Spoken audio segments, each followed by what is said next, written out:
Just in closing, I want to say I'm so saddened by the news of Liu Xiaobo's passing today.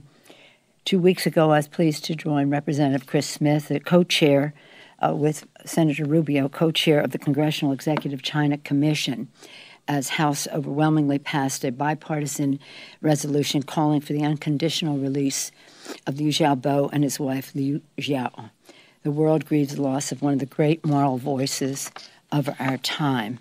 We had hoped that the Chinese, they mistreated him in prison, contributed to his illness. We would hope that they would have allowed him to leave the country to receive medical care. They did not. It's a sad day.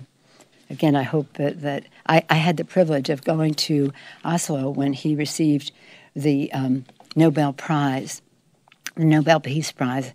I was honored by the invitation by his family to be part of the delegation. As you probably remember, he was not able to leave China, so they had an empty chair. But his presence was felt because of his values, his writings, and it's sad to see his passing.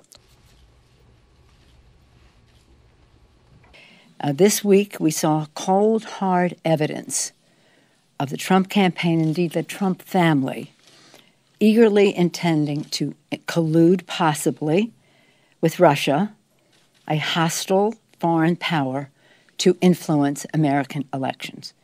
In the month, again, as we celebrate the courage of our founders, Republicans in Congress have become enablers of the Trump-Russia assault on our democracy. After these latest revelations, it's becoming clear we have suffered a desecration of our democracy not seen since Watergate.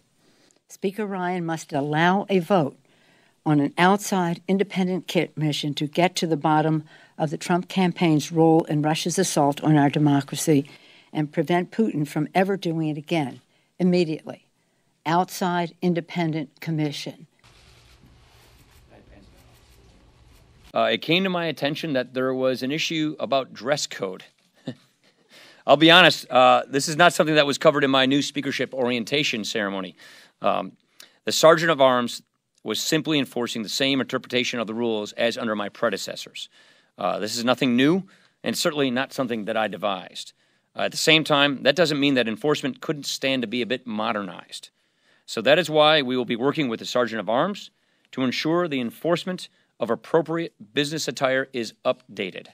Decorum is important, especially for this institution, and a dress code in the chamber and the lobby makes sense. But we also don't need to bar otherwise accepted contemporary business attire. So look for a change on that soon.